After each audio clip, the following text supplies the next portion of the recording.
अस्सलाम वालेकुम स्टूडेंट्स, कैसे हैं आप? Hopefully you are fine by the grace of Allah almighty. My name is Faiza Ali Khan and I am your art drawing teacher. Student, जिस तरह से आज मैं आपको बताऊंगी, मेरे पास जो आपकी बुक है ड्राइंग की 6th क्लास की बुक है, ठीक है। इसका हम लोग आज करेंगे चैप्टर नंबर 1। देखिए, चैप्टर नंबर 1 है ये आपका इंट्रोडक्शन टू आर्ट है, ठीक है। इस इंट्रोडक्शन टू आर्ट जो है वो मैं आपको साथ साथ एक्सप्लेन करती जाऊंगी, ठीक है। इंट्रोडक्शन टू आर्ट ये क्या है, बेसिकली आर्ट क्या चीज़ है? आर्ट जो है वो एक हुनर है, ठीक है, जिसे हम कारीगरी भी कहते हैं, जो कि इंसान जो है वो अपनी तख्लीक से और अपनी महारत से जो अपने ख़यालात के इजहार से जो एक्सप्लेन करता है और लोगों तक अपना मैसेज कन्वे करता है, हम उसको आर्ट कहते हैं, अपनी फीलिंग्स को, ठीक है। Expressions of human creative skills and imagination is called art, ठीक है। ये आर्ट कहलाता है जिसमें इंसान अपने जज्बात, अपने एहसासात और अपनी तख्लीक को किसी भी कैनवस के ऊपर पेंट करता है और लोगों तक अपना मैसेज कन्वे करता है। जैसे कि मैं आप लोगों को ऑलरेडी एक्सप्लेन कर चुकी हूँ कि आर्ट क्या चीज़ है। Expressions of human creative skills and imagination, ठीक है। Typically is a visual form such as sculpture और पेंटिंग। स्कल्पचर, वो आपको पता है स्कल्पचर क्या होता है, एक स्टैचू जिसे बोलते हैं, जो एक मुजस्मा साजी होती है, उसको स्कल्पचर कहते हैं, ठीक है। पेंटिंग जो होती है वो रंगों के मिलाप को, उसके इंतखाब को और इन सब कलर्स को आपस में कंबाइन करके जो हम लोग पेंटिंग बनाते हैं, उसको कलर्स के थ्रू जो हम अपने सारे ख़यालात और अपनी जो तख़य्युल है और जो अपनी क्रिएटिविटी है, उसको जब हम अपने कैनवस के ऊपर कलर्स के साथ पेंट करते हैं तो वो पेंटिंग कहलाता है, ठीक है। अच्छा स्टूडेंट्स, ये जो एलिमेंट ऑफ आर्ट है, एलिमेंट ऑफ आर्ट क्या चीज़ है, ठीक है। एलिमेंट ऑफ आर्ट जो है वो एक इन 7 एलिमेंट्स ऑफ आर्ट है, जिसके अंदर line, colour, shape, form, value, space और टेक्सचर है। इनके बिना किसी भी तरह से ड्राइंग कंप्लीट नहीं हो सकती, कोई भी पेंटिंग कंप्लीट नहीं हो सकती, ठीक है।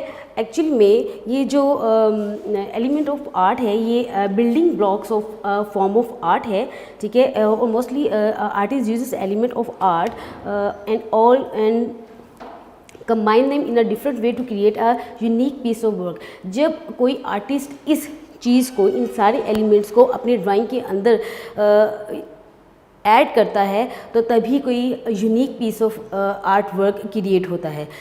बिना इनके कोई भी ड्राइंग जो है वो बहुत ही बेहतर तरीके से कंप्लीट नहीं की जा सकती। जिस तरह से लाइन की अगर हम लोग बात करते हैं, फाउंडेशन ऑफ ड्राइंग, ये एक बेसिक बुनियाद है ड्राइंग की, ठीक है। जब तक कि लाइन ऑब्वियसली हम लोग लाइन ड्रा नहीं करेंगे तो हमारी ड्राइंग तो स्टार्ट ही नहीं होगी ना, ठीक है। जो लाइन होती है वो डिफरेंट टाइप्स की लाइन होती है। There are different types of line जो है वो डिफरेंट टाइप्स की होती हैं, ठीक है, जिसके हम लोग स्ट्रेट लाइन, ठीक है, कर्व लाइन, जिगजैग और वेवी लाइन, डॉटेड, डैश, ठीक है, and different type of line. जिस तरह से ऑलरेडी आपकी बुक के अंदर ये मेंशन कर दिया गया है कि जो लाइंस हैं वो किस शेप की होती हैं, ठीक है। इन्हीं लाइंस के अकॉर्डिंगली हम लोग अपनी ड्राइंग्स को कंप्लीट करते हैं। इनमें से कुछ ओमिट हो जाती है, लेकिन सारी लाइंस जो हैं ये इसी पे डिपेंडेंट होती है हमारी ड्राइंग। अब जहाँ तक हम लोग बात करते हैं कलर की, ठीक है। Real element that has strong effect, ठीक है। जब किसी भी ड्राइंग के अंदर हम लोग कलर्स को ऐड कर देते हैं, कलर्स को हम लोग डाल देते हैं, तो ये जो है किसी भी स्केच के अंदर जब हम लोग कलर ऐड करते हैं तो वो ओब्वियसली एक स्ट्रॉन्ग इफेक्ट आता है उसके अंदर, हमारी पेंटिंग के अंदर, ठीक। जिस तरह से शेप, फॉर्म, वैल्यू, स्पेस और टेक्सचर है। Area of the enclose that is 2 dimensional. Form 3 dimensional form आती है, फॉर्म जो होती है वो 3 डायमेंशनल होती है। Value, lightness and darkness of the colour. Space, illusion of depth on the flat surface. Texture, something feel और लुक इज़ कॉल्ड टेक्सचर, ठीक है। जिस तरह से देखिए, ठीक है, ये जिस तरह से एलिमेंट ऑफ आर्ट है, ठीक है, ये मैंने आप लोगों को यहाँ पे एक्सप्लेन करने के लिए मैंने ये बनाया था, किया है थोड़ा सा ताकि आपको विजुअलाइज हो जाए। लाइन, ठीक है, लाइन में किस तरह से लाइन है, स्ट्रेट लाइन है, हॉरिजॉन्टल लाइन है, कर्व लाइन है, ठीक, और ये जिगजैग लाइन है, ठीक है। अगर हम लोग बात करते हैं कलर की, तो कलर ये आप लोगों को पता है कि जिसके अंदर प्राइमरी कलर्स होते हैं, फिर उसके बाद सेकेंडरी कलर्स आते हैं, और उसके बाद जैसे जैसे आप लोग कलर्स की टेंडेंसी को कम या ज़्यादा करते हैं तो आपके पास कलर्स जो है वो अपीयर होते हैं, ठीक है। जहाँ तक हम लोग बात करते हैं फॉर्म की, ठीक है, किसी भी सर्कल को हम लोग शेड देते हैं तो ओब्वियसली वो एक फॉर्म क्रिएट होती है, ठीक है। वैल्यू में भी यही होता है कि जिस तरह से हम लोग light to dark, dark to light colours का हम लोग करते हैं। जहाँ तक स्पेस की बात आती है, स्पेस भी जो है वो हमें डेप्थ हमें दिखाता है किसी भी चीज़ की। टेक्सचर किसी भी तरह का कोई टेक्सचर होता है जिस पे जो कि इम्बोस फॉर्म में होता है, और जो कि हमें फील करने में और देखने में हमें फील हो, जो हम जिसको हम महसूस कर सकते हैं, वो टेक्सचर कहलाता है, ठीक है। और शेप डिफरेंट तरह की शेप्स होती हैं जो कि 2 डायमेंशनल भी होती हैं, जिसके अंदर ट्रायंगल, हेक्सागोन, सर्कल, स्क्वायर, ये जो सारी शेप्स हैं ये 2 डायमेंशनल शेप्स होती हैं। जिस तरह से स्टूडेंट मैंने आप लोगों को सबसे पहले हम लोग जो इसको लाइन जो है इसको मैंने आपको प्रॉपर तौर पे जिस तरह से मैंने आपको एक्सप्लेन किया है कि लाइन जो है वो डिफरेंट टाइप्स की होती हैं, ठीक है। लाइन के बारे में मैंने आप लोगों को ऑलरेडी बता दिया है, जिसमें curve line, spiral line, dotted और डैश लाइन भी होती है, ठीक है। जिस तरह से आप ऑलरेडी वो आपकी बुक के अंदर उन्होंने एक्सप्लेन कर दिया हुआ है। लाइन, जिस तरह से मैंने आपको लाइन के बारे में ऑलरेडी एक्सप्लेन किया है, ठीक है। लाइन के बाद आता है हमारा जो सेकेंड पॉइंट है वो शेप का है। Shape is an area of enclosed that is 2-dimensional. Shape are flat and only have height and width. The two different categories of shape are geometric and organic, ठीक है। ये जो shape है ये 2D जिसे हम लोग बोलते हैं, 2 डायमेंशनल जिसे हम लोग 2D बोलते हैं, ठीक है। ये वो शेप होती हैं जिसके अंदर सर्कल, स्क्वायर, ट्रायंगल, ये सारी शेप्स आ जाती हैं। ये सारी शेप्स जो हैं ये 2 डायमेंशनल शेप्स हैं, ठीक है। क्योंकि ये जो शेप्स हैं ये हाइट और विड्थ इनकी होती है, इसमें डेप्थ नहीं होती है, ठीक है। जब लाइन को हम लोग कंबाइन करते हैं तभी शेप बनती है, ठीक है। सपोज करिए जिस तरह से ये लाइन्स हैं, जिस तरह से हम लोग अगर हम लोग जैसे लाइन की बात करते हैं, जब हम लोग 2 लाइन्स को कंबाइन करते हैं तब शेप बनती है, ठीक है। जिस तरह से हमने इन 4 लाइंस को आपस में कंबाइन किया तो हमारे पास शेप आ गई स्क्वायर। जब हम फर्दर लाइंस को भी अगर हम लोग अगर आपस में हम लोग कंबाइन कर दें, जिस तरह कर्व लाइन होगी तो डिफरेंट लाइंस को जिस तरह से हम आपस में बनाते हैं, जिस तरह सपोज करें हमारे पास एक ट्रायंगल, ठीक है, एक दूसरी ट्रायंगल आती है और साथ ही हम यहाँ पे सेमी सर्कल बना देते हैं तो हमारे पास क्या आ गई, एक शेप आ गई, ठीक है। जब हम लोग लाइंस को आपस में कंबाइन करते हैं तो हम क्या फाइंड आउट करते हैं, शेप्स फाइंड आउट करते हैं। अब डिपेंड करता है कि हम जो शेप्स हमें रिक्वायर्ड हैं अपनी पेंटिंग के अकॉर्डिंगली, जो हमें नज़र आ रहा है या जो हम बनाना चाहते हैं, तो जैसे ही हम लोग शेप्स को लाइंस को आपस में कंबाइन करेंगे तो हमारे पास आएंगी शेप्स, ठीक है। अब हमारे पास जो शेप्स हैं डिफरेंट तरह की शेप्स होती हैं, ठीक है। एक होती है ज्योमेट्रिक शेप और दूसरी होती है ऑर्गेनिक शेप, ठीक है। ज्योमेट्रिक शेप जो होती है वो मैथमेटिकल पॉइंट ऑफ व्यू से अगर मैं बात करूँ तो उसके अंदर स्क्वायर, रेक्टेंगल, सर्कल और ट्रायंगल एट्सेट्रा, जो कि ऑलरेडी इसकी डेफिनेशन जो है वो आपकी बुक्स के अंदर ऑलरेडी दी जा चुकी है। जिस तरह मैं अभी आप लोगों को बताया है कि जो ज्योमेट्रिक शेप्स हैं जिसके अंदर जो कि मैथमेटिकल पॉइंट ऑफ व्यू से अगर मैं आपसे बात करती हूँ तो इसके अंदर स्क्वायर, सर्कल और ट्रायंगल और रेक्टेंगल, ये सारी शेप्स जो हैं वो इसके अंदर इंक्लूड होती हैं। और जो दूसरी शेप है वो होती है ऑर्गेनिक शेप। ये organic shape come from nature like cloud, leaves etcetera, ठीक है। ये आती हैं नेचर से, कोई भी ऐसी चीज़ जो कि हमें कुदरत से, हमें नेचर से नज़र आती है, ठीक है, उसको हम लोग ऑर्गेनिक शेप कहेंगे। जिसके अंदर क्लाउड भी आ जाता है, जिसके अंदर लीव्स आ जाते हैं, जिसके अंदर कोई भी ऐसी चीज़ जो कि हमारी नेचर से रिलेटेड होती है। अब इसी तरह अगर हम नेचर की अकॉर्डिंगली बात करें तो जिससे हम लोग अगर समुद्र की बात करते हैं तो उसके अंदर जो लहरें आती हैं, ठीक है, वो भी कर्व फॉर्म में आती हैं, वो भी वेवी फॉर्म में आती हैं, ठीक है। जिसके और ये सारी चीज़ें जो है वो भी हमें नेचर से ही मिलती हैं। तो जो भी है जैसे क्लाउड की फॉर्म होती है, जिस तरह से अगर हम लोग बात करते हैं, ये देखें क्लाउड किस फॉर्म में आता है, ये क्लाउड इस फॉर्म में आएगा, ठीक है। अगर हम लोग लीव्स की बात करते हैं तो लीव्स जो है वो इस तरह से हमें नेचर जो चीज़ें जो शेप्स हैं हमें नेचर के थ्रू मिलती हैं, जो हमें कुदरत के थ्रू मिलती हैं, उसको हम लोग ऑर्गेनिक शेप कहते हैं, ठीक है। जिसमें हम फ्लावर की भी बात कर सकते हैं। इसमें फ्लावर अगर हम लोग करते हैं, ये जो फ्लावर है, ठीक है, ये भी ऑर्गेनिक शेप की ही एक एग्जाम्पल है, ठीक है। अब ऐसा है कि आपको बताती हूँ कि जो आपके नोट्स हैं, ठीक है, इसके अंदर भी आप देखें आपकी जो इससे रिलेटेड आपके क्वेश्चंस हैं, जो आपकी बुक से रिलेटेड क्वेश्चन हैं, वो आपके ऑलरेडी ये यूनिक के जो नोट्स हैं इसके अंदर ऑलरेडी आपको एक्सप्लेन कर दिए गए हैं। आप लोगों ने इन क्वेश्चंस को याद करना है, अच्छे तरीके से याद करना है, चाहे आप इसके फर्स्ट 6 क्वेश्चंस जो हैं वो आप इसके इजीली याद कर लें, ठीक है। जैसे जैसे आपकी बुक के अंदर पॉइंट्स आते जाएंगे मैं उसको एक्सप्लेन करती जाऊंगी विद डायग्राम, ठीक है। अगर और दूसरी बात यह है कि आपकी इसके अंदर ऑलरेडी एमसीक्यूज़ भी हैं, ठीक है।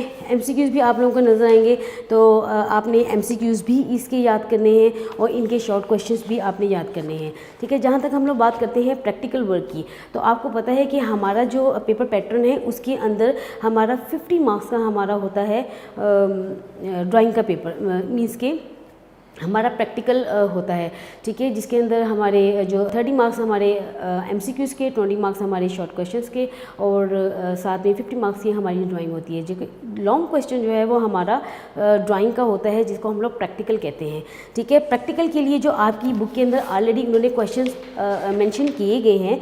आपको क्वेश्चन नंबर 1 है, draw 4 box of 2 by 2 inches and do practice of vertical, horizontal, curved and diagonal line, ठीक है। आपने इन जब आप ये ब्लॉक बनाएंगे, ठीक है, आपने क्या करना है कि इन ब्लॉक को विदाउट हेल्प ऑफ स्केल आपने लाइंस ड्रॉ करनी है इन 2 by 2 इंचज़ बॉक्सेस के अंदर, ठीक है। ये चीज़ मैं आपको ऑलरेडी यहाँ पे आपको थोड़ा सा एक्सप्लेन कर देती हूँ ताकि आप लोगों को प्रॉब्लम ना हो।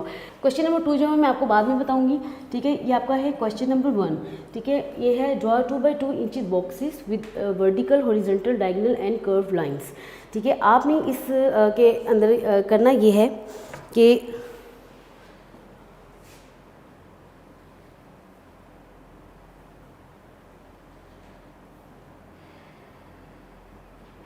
सपोज करें आपने ये बॉक्स बनाया है, ठीक है। ये जो एक स्क्वायर बॉक्स है ये चारों तरफ से 2 इंच का आपने रखना है, ठीक है। 2 by 2 इंच के ये आपका ये बॉक्स होगा और ऐसे ही आपने बॉक्स जो बनाने हैं वो आपने इन लाइंस के साथ बनाने हैं, जिसमें वर्टिकल, हॉरिजॉन्टल, डायगोनल लाइन आएगी और कर्व लाइन आएगी, ठीक है। हम क्या करेंगे कि इस बॉक्स को जो हमने लाइंस लगानी है विदाउट हेल्पिंग ऑफ स्केल, आपने इसके अंदर लाइंस ड्रॉ करनी है। वो किस तरह से आप करेंगे कि पेंसिल को आपने बहुत ही अच्छे तरीके से होल्ड करना है। आपने इसी तरह ये जो लाइन है आपने लगानी है, बिल्कुल स्ट्रेट लाइन लगानी है, ठीक है, ताकि आपकी जो हाथ में पेंसिल की ग्रिप है वो आपकी स्ट्रॉन्ग होगी। क्योंकि अगर आप स्केल यूज़ करेंगे तो समटाइम्स ऐसे होता है कि जब आपने ड्राइंग्स बनानी होती हैं कैनवस के ऊपर, तो हम मोस्टली ये कोशिश करते हैं कि हम उसके अंदर स्केल का इस्तेमाल कम से कम करें, ठीक है। हम लोग फ्लो में काम करते हैं, मीन्स के अपनी फ्री हैंड काम करते हैं जिसके अंदर विदाउट एनी मेजरमेंट्स होती हैं, ठीक। लेकिन मैं आपको यहाँ पे थोड़ी बहुत मेजरमेंट्स बताऊँगी क्योंकि आप लोगों की अभी स्टार्टिंग ये सेशन आपका ये चल रहा है, ताकि आप लोगों को पता चलेगा कि किस तरह से हम लोग फ्री हैंड के अंदर काम कर सकते हैं। जितनी ज़्यादा आप अच्छी तरीके से इसकी प्रैक्टिस करेंगे कि आप स्केल के बिना इसके बॉक्सेस के अंदर जब आप लाइंस लगाएंगे तो ऑटोमेटिकली आपका जो हाथ है वो फ्लो में आएगा, तो जिसमें आप बहुत ही बेहतर तरीके से आप किसी भी तरह की अच्छी सी ड्राइंग कर सकते हैं जो कि आपको रिक्वायर्ड होगी, ठीक है। अब जिस तरह से मैंने आपको यहाँ पे बताया कि यहाँ पे आपने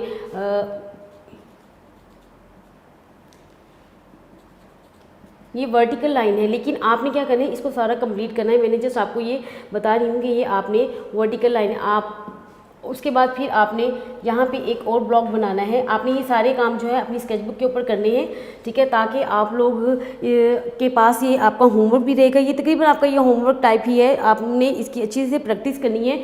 अब इसी तरह आपने इसके अंदर क्या करनी है, यहाँ पे आपने हॉरिजॉन्टल लाइंस ड्रॉ करनी है, ठीक है।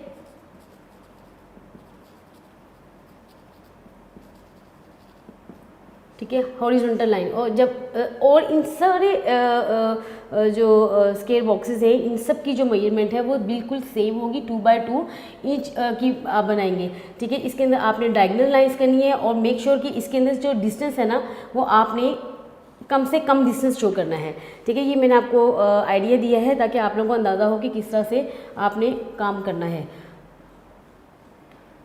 ये आप कर्व लाइन ऐसे भी कर सकते हैं और कर्व लाइन का डिज़ाइन आप ऐसे भी कर सकते हैं, ठीक है। इट्स अप टू यू कि आपने इसको किस तरह से आप इसको करना चाहते हैं, ठीक है। ये है आपका क्वेश्चन नंबर 1। अगर हम लोग क्वेश्चन नंबर 2 की बात करते हैं, ये मैंने आप लोगों को बता दिया है कि आपके लिए ये बहुत ही ईजीएस्ट वे है, आपने अपनी स्केचबुक के ऊपर इस काम को इस तरह से करना है, ठीक है। और मेक श्योर कि आपने सबसे पहले जब आपने क्वेश्चन को देखना है तो आपने इस चीज़ को अपने माइंड में रखना है कि आपसे क्वेश्चन क्या किया जा रहा है। मीन्स के 2 बाय 2 इंच आपने बॉक्सेस बना के इसके अंदर आपने ये सारी लाइंस लगानी है, जिसके अंदर आपने स्केल का इस्तेमाल नहीं करना है, ठीक है। जितना ज़्यादा आप क्या कहते हैं फ्री हैंड आप काम करेंगे, उतना ही आपके हाथ में फ्लो होगा और आप बेहतर तरीके से अपनी पेंटिंग्स को अपने तरीके से आप बना सकते हैं। अब अगर हम लोग बात करते हैं क्वेश्चन नंबर 2 की, ठीक है। इस क्वेश्चन नंबर 2 में जो आपको यहाँ पे बताया गया है, draw cube, cylinder, circle and pyramid shapes, shade them with a pencil, ठीक है। आपने इनको पेंसिल के साथ आपने इसको शेडिंग देनी है, ठीक है। शेडिंग का तरीक़ेकार मैंने आप लोगों को ऑलरेडी बताया हुआ है कि आपने किस तरह से शेड करना है, लेकिन फिर भी मैं आपको एक प्रैक्टिकल करके दिखाती हूँ, जो कि आपने अपनी स्केचबुक के ऊपर करना है और किस तरह से इसकी शेडिंग देनी है। क्योंकि जिस तरह से मैं आपको बताऊँगी वो आपके लिए बहुत ही ईजीएस्ट फॉर्म होगी, बहुत ही ईजीएस्ट वे होगा कि आप उसको बेहतर तरीके से आप कर सकें। बोर्ड पे मैं आपको शेडिंग नहीं बताऊंगी, ठीक है। सम एक्सटेंट ऐसे होता है कि हमारे पास तो ये मार्कर होता है जिसकी वजह से आपको समटाइम्स मुश्किल होता है, ठीक है। मैं आपको स्केचबुक के ऊपर करके दिखाती हूँ ताकि आपको आइडिया हो जाएगा कि आपने किस तरह से इसकी शेडिंग देनी है। ये जितनी भी इन्होंने आपसे क्वेश्चन के अंदर जितनी भी शेप्स हैं, ठीक है, इस पर 1 बाय 1 मैं आपको इसके अंदर शेडिंग बताती हूँ कि आपने किस तरह से करनी है। जैसे कि स्टूडेंट मैंने आपको ऑलरेडी बताया है कि आप लोगों ने ये वाला जो काम है आपने स्केचबुक के ऊपर करना है, ठीक है। हमने सबसे पहले जो किया था इंट्रोडक्शन आर्ट के बाद हम लोगों ने स्टेप्स जो हैं उसको हमने एक्सप्लेन किया। मैंने आपको बताया है कि लाइन और शेप में क्या फ़र्क है, ठीक है। अगला जो स्टेप आता है वो हमारे पास फॉर्म का आता है, ठीक है। फॉर्म क्या होता है, 3 डायमेंशनल जिसे हम लोग बोलते हैं, जिसे हम लोग ईजीएस्ट फॉर्म में जो 3D इम्पैक्ट है मैं इसको बोलूँगी, ठीक है। 3 डायमेंशनल जो है वो फॉर्म कहलाती है, ठीक है। जब हम लोग शेप्स को हम लोग आपस में जॉइन करते हैं, ठीक है, और उनको शेप्स को डिफरेंट शेप्स को आपस में ज्वाइन करने के बाद जब हम उनको थोड़ा सा फॉर्म देते हैं, कोई शेड देते हैं, तो उसके बाद जो हमारे पास आउटपुट आता है वो हमारे पास फॉर्म का आता है। एक फॉर्म क्या चीज़ है, फॉर्म जो बेसिकली है इसके अंदर डेप्थ होती है, ठीक है, जो कि हमें किसी भी चीज़ का वज़न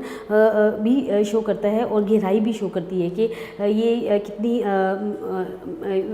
वॉल्यूम रखता है ये जो ऑब्जेक्ट है हमारे पास, ठीक है। जिस तरह से यहाँ पे ऑलरेडी एक्सप्लेन कर दिया गया है। Form is 3-dimensional enclosed space like a shape. A form has length and width, but it also has depth. ठीक है, ये डेप्थ भी रखती है, ठीक है, यानी कि ये एक प्रॉपर वेट रखती है। जब हम लोग दो शेप्स को आपस में कंबाइन कर देते हैं, सपोज करें जिस तरह से हम लोग यहाँ पे, मैं आपको यहाँ पे एक्सप्लेन करती हूँ, तो ये देखिए स्टूडेंट्स, 1 स्क्वायर शेप,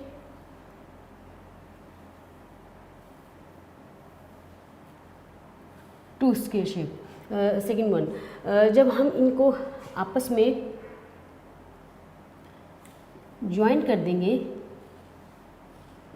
ठीक है। तो हमारे पास आ जाएगा क्यूब, ठीक है। और इस क्यूब को जब हम लोग प्रॉपर एंगल में इस तरह से शेड देंगे तो ये हमारे पास फॉर्म आती है, ठीक है। ये देखिए, ठीक है। ओबीसी जब और अगर मैं यहाँ पे थोड़ा सा इसको शेड देती हूँ तब आपको पता चलेगा कि ये वाकई ये चीज़ जो है ये एक डेप्थ रखती है, एक वेट रखती है, ठीक है। फॉर्म जो है वो 3 डायमेंशनल शेप होती है जो कि एक प्रॉपर एंगल होता है, ये देखिए, ठीक है। ये है आपके फॉर्म की डेफिनेशन जो कि जिसके अंदर हाइट, विड्थ और डेप्थ होती है वो फॉर्म कहलाती है, ठीक है। अब ये जो मैं आपको ऑलरेडी बता रही थी कि जो मैंने आपको स्केचबुक पे बताना है कि आप लोगों ने किस तरह से ये किसी भी ऑब्जेक्ट को शेप देने के लिए, एक वेट देने के लिए जब आप उसको शेडिंग करते हैं तो आपने शेडिंग के क्या स्टेप्स हैं और किस तरह से आपने इनको आपने अपनी स्केचबुक के ऊपर किस तरह से शेड्स देने हैं, तो वो मैं आप लोगों को अभी करके दिखाती हूँ। ये देखिए स्टूडेंट्स, ये मैंने यहाँ पे सिलेंडर शेप बनाई है जो कि 3.5 बाय 5.5 सेंटीमीटर है। इसकी जो विड्थ है वो 3.5 सेंटीमीटर और जो इसकी लेंथ है 5.5 सेंटीमीटर, ठीक है। ये जो इसकी लेंथ है ये है 5.5 सेंटीमीटर और ये जो है इसकी 3.5 सेंटीमीटर, ये जो इसकी विड्थ है, ठीक है। अब मैं आपको शेडिंग करने का तरीका बताऊंगी। आपने क्या करना है कि पेंसिल को आपने डायगोनल रखना है, बिल्कुल स्ट्रेट रखे आपने शेडिंग नहीं करनी है। अगर आप स्ट्रेट रख के शेडिंग करेंगे तो ये इम्पैक्ट आएगा, हमें ये चीज़ नहीं चाहिए। हम क्या करेंगे कि पेंसिल को यहाँ से अपने थंब के साथ और अपनी फिंगर के साथ होल्ड करेंगे एक स्पेसिफिक एंगल के साथ, और उसको हम लोग शेडिंग देंगे, ठीक है। आपने क्या करना है कि सबसे पहले आपने बहुत ही लाइट टोन के साथ शेड देना है।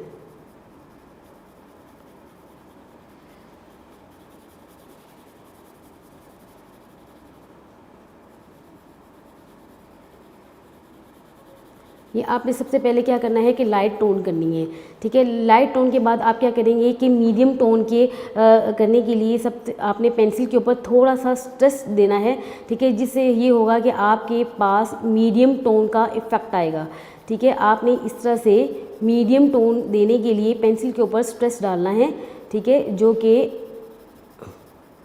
आपकी पेंटिंग में, आपकी जो स्केच है इसके अंदर एक वॉल्यूम लेके आएगा, ठीक है। मीडियम, लाइट और डार्क टोन, ठीक है। ये 3 टोन्स हैं जिसकी वजह से आपकी जो पेंटिंग है अब इसकी और उसके बाद जब आपने इसके ऊपर डार्क टोन देनी है तो डार्क टोन देने के लिए भी आपने इसको मज़ीद और स्ट्रेस फॉर्म में लेके आना है पेंसिल को।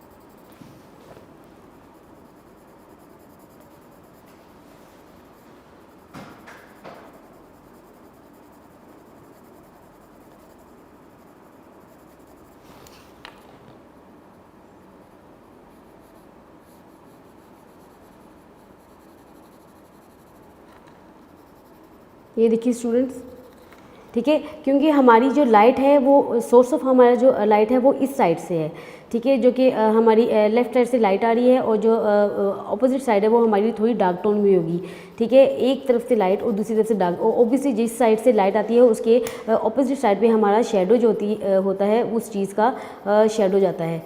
यहाँ से लाइट आएगी तो ओब्वियसली शेडो इस साइड पर जाएगा।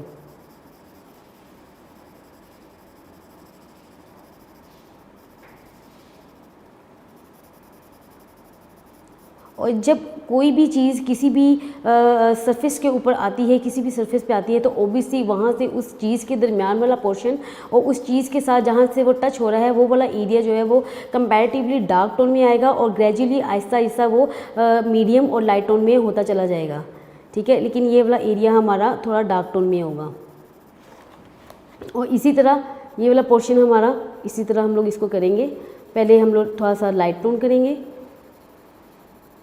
फिर साथ ही हम लोग इसके अंदर मीडियम टोन का इफेक्ट देंगे और फिर एट द एंड हम इसको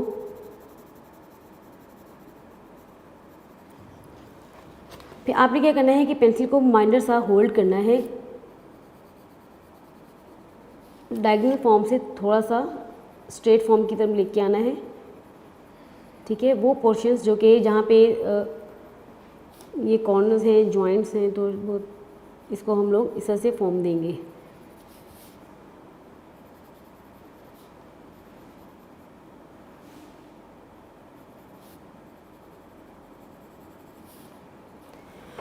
आपने इस तरह से लाइट, मीडियम और डार्क टोन, ये 3 टोन्स हैं जो कि हमने इस एक एलिमेंट के अंदर इस्तेमाल की हैं। ठीक है, इसी तरह ये मैंने आपको ये क्यूब ऑलरेडी मैंने आपको करके दिखाया हुआ है, ऑलरेडी मैंने कर लिया था। तो इसी तरह से इस साइड से अगर लाइट है तो ओबीसी यहाँ पे पूरा पोर्शन डार्क है, और यहाँ से थोड़ा डार्क है तो ओबीसी हमारे पास यहाँ पे प्रॉपर एंगल में हमारा शेड आ जाएगा। ठीक है स्टूडेंट्स, ये आपको मैंने ऑलरेडी यहाँ पे कोन, ठीक है, और ये पिरामिड्स, मैंने आपको ये शेप्स बताई हैं जो ऑलरेडी आपकी बुक के अंदर बनी है, लेकिन मैंने आपको तरीक़ेकार बता दिया कि किस तरह से आपने इसकी शेडिंग करनी है। अपने माइंड में रखिएगा कि लाइट, मीडियम और डार्क टोन 3 टोन्स होती हैं जिसके साथ हम लोग मिलाकर अपनी इस ड्राइंग को कंप्लीट करते हैं।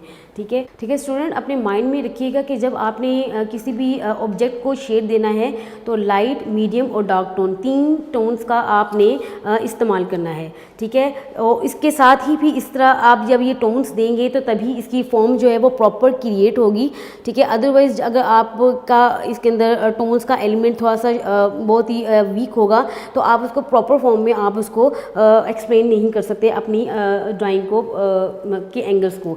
ठीक है, जिस तरह से मैंने आपको यहाँ पे करके दिखाया है, प्रैक्टिकली यहाँ पे करके दिखाया है, और आपको ऑलरेडी ये भी आपको बताया है कि इसको आपने किस तरह से शेड देना है।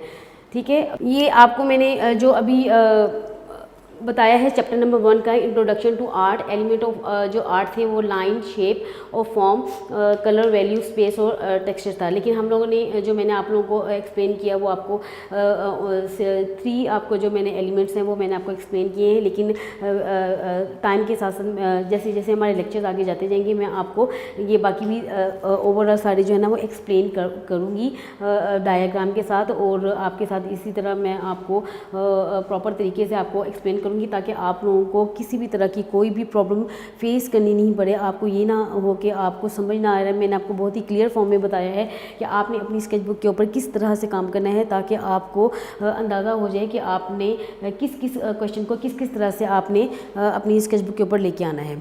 ठीक है, अब ये है कि आपने इन 3 पॉइंट्स को आपने अच्छी तरह अपने माइंड में रखना है और इसको याद करना है। और एक और बात स्टूडेंट्स, आपने ये याद रखना है कि जैसे ही हमारा नेक्स्ट लेक्चर आएगा आपने अपने पास जो है स्केचबुक, अपनी जो ये आपकी बुक है, ठीक है, आपके जो नोट्स हैं, ठीक है, ये जो सारी चीज़ें हैं ये आपके पास मौजूद होनी चाहिए। ठीक है, आपके पास स्केचबुक होनी चाहिए ताकि जैसे जैसे मैं आपको बताती जाऊंगी आप साथ साथ अपनी स्केचबुक के ऊपर उसको करते जाएंगे तो वो आपके लिए ज़्यादा इजी हो जाएगा। जैसे कि हम लोग अपनी क्लासरूम में भी करते हैं, आपको पता है क्लासरूम में भी मैं आपको इसी तरह बोर्ड पर पहले एक्सप्लेन करती हूँ, उसके बाद फिर 1 बाय 1 जाके आप लोगों के पास आपकी स्केचबुक्स के ऊपर मैं आपको बताती हूँ कि आपने किस तरह से शेड देने हैं और किस तरह से कलरिंग शेडिंग करनी है और किस तरह से दूसरा ओवरऑल करना है काम।